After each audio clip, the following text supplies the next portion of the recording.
Et nous voilà à Fadan Gourma pour la suite de la rubrique Une semaine A. Sous les feux des projecteurs aujourd'hui, Issa Togoyine. Issa, comme on l'appelle, a un parcours assez particulier. D'enseignant en mécanique auto dans un lycée professionnel, il est passé restaurateur. Et oui, il est de nos jours promoteur d'une gargote qui draine du monde. Découvrons cet homme atypique avec Adama Guiti et Karim Bichega. Un bon fidèle, Issa répond à l'appel du muezzin. Après la prière matinale, sa routine quotidienne se poursuit au restaurant Yempabou, au secteur 10 de Fadan Gourma. Une gargote à succès, héritée de sa mère. Aidé par une employée, il s'active pour être prêt à servir dès 6 heures.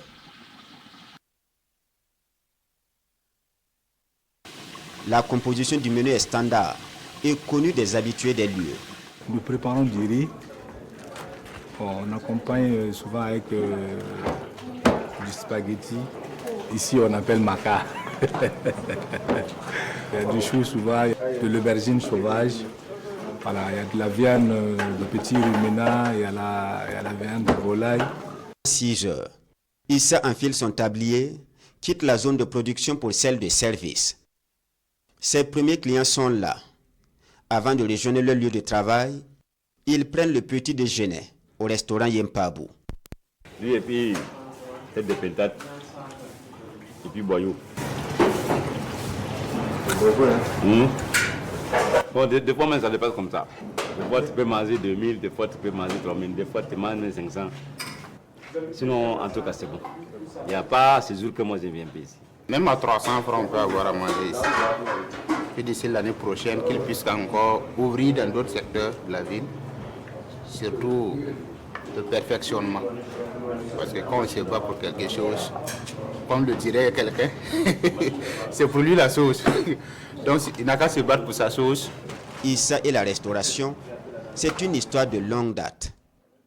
Quand sa génitrice se lance à son compte dans cette activité, il est en classe de 6e. Le brevet d'études professionnelles en main, Issa entame une carrière d'enseignant en mécanique auto.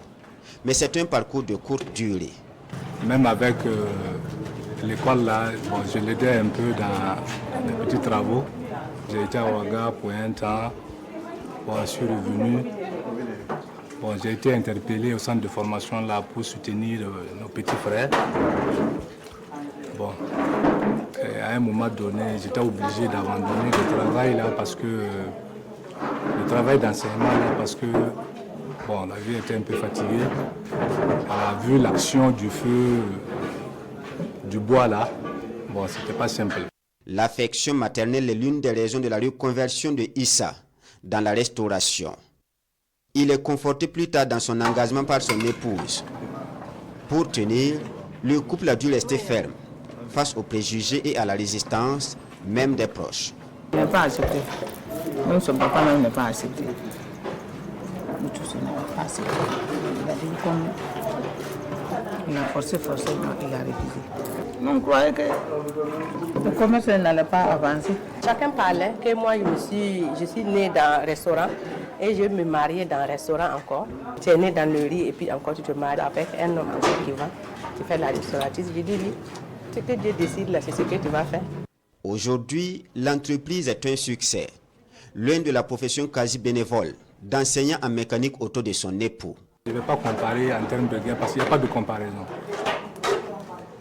Il n'y a pas de comparaison parce que bon, quand j'étais au centre là-bas, bon, c'était pas simple. Voilà, ils m'ont interpellé pour les soutenir. C'était vraiment un soutien.